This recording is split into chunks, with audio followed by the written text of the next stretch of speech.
आज चुनावी सरकारमा गएर चुनाव पूरा गर्नुपर्ने दायित्व पूरा नगरेर बिचैमा राजनीतिमा प्रवेश गर्नु यो विरोधाभास हो कि नैतिकहीन हो कि अथवा समयको आवश्यकता? जुन व्यक्तिले अस्ति बेलुका रातिसम्म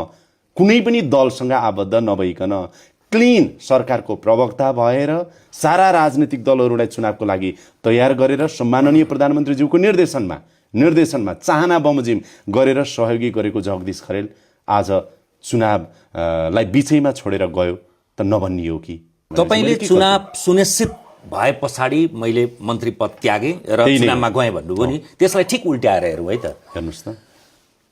तपाईँ निर्वाचनमा जानै थियो र उम्मिदै हुनुहुन्थ्यो भने सार्वजनिक रूपमा प्रधानमन्त्रीज्यूले कुलमान घिसिङजी, बब्लु गुप्ताजी र तपाईँहरूप्रति लक्षित गरेर तपाईहरुका सार्वजनिक अभिव्यक्ति अथवा लेखोटहरू चाहिँ राजनीतिक दलतर्फ अग्रसर छन्, त्यसैले तपाईहरुले दुईटा मध्ये एउटा रोज्नुस्, कि त चुनावसम्म जानका लागि त्यसको सुनिश्चितता गर्न मन्त्री बन्नुस्, होइन भने तुरन्त छोड्नुस् भन्ने करिब 1 महिनाको आज्ञालाई पालन नगरेर संवैधानिक र कानुनी बाध्यताको अन्तिम दिन मात्रै रोज्नु भनेको त त्यो अन्तिम समयसम्म पनि पदसँगको सन्निकट हुने उत्कट अभिलाषासँग जोडिँदैन।